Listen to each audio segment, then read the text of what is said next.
All right, Taimur, good morning. Thank you. Can you hear us? Yes, I can. Should we expect anything meaningful or different from Fed this week, or it's going to be more of the same?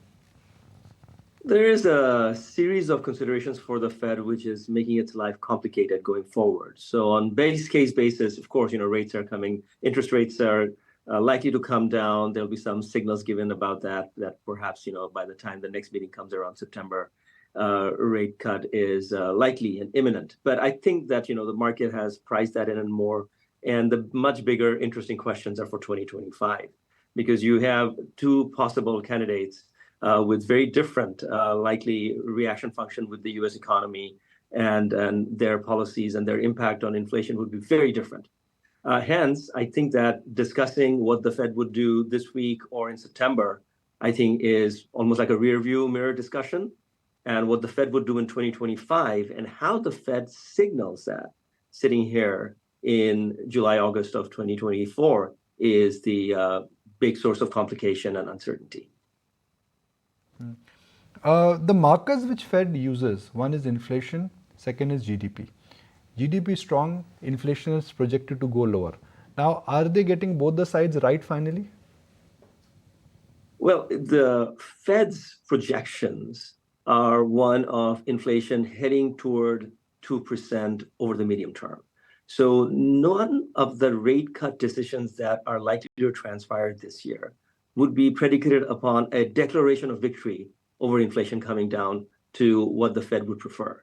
Rather, the motivation would be 5.5% Fed funds rate is too high given where the economy is. Not that, this is the beginning of a long interest rate cut cycle because we have conquered inflation. Rather, given where inflation is and growth is likely to be, both, let's say, well below 3%, more in the 2.5 handle, that would not justify an unchanged monetary policy stance. So we're going to bring it down 25 in September, Christmas gift in December, so end the year at 5.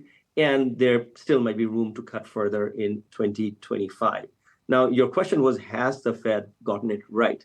Well, the future is the future. There are lots of models, lots of smart economists sitting at the Fed making lots of projections. Sometimes they come out right, sometimes they don't. And we at the market are guilty of the same. So whether the Fed gets it right or not is, I think, a question of the secondary order. The primary order is, are they able to give the market adequate signals and forward guidance to keep financial conditions stable? That's the absolute critical question. And that, in my view, they're doing the right job. And we look at volatility markers, we look at market pricing, everything is stable. That's what counts.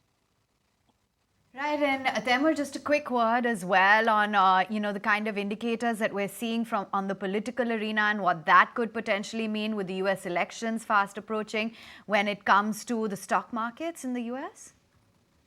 Of course. So three big issues, taxes, tariffs, and immigration. And in all these three things, the Harris camp and the Trump camp have very, very different views.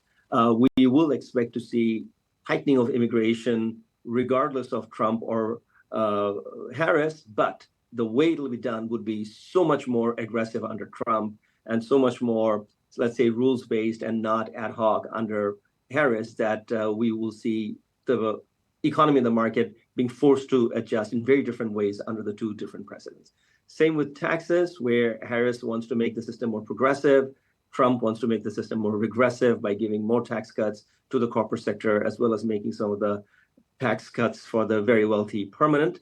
And that, of course, has inflationary implications. And of course, in tariff, we know that, it's not like, under Biden, tariffs have come down, but they're unlikely to go higher under Harris, whereas under Trump, almost certainly he is going to entertain substantially higher tariffs. So tariff and taxes have inflationary implications, whereas the issue related to immigration over time could have inflationary implications.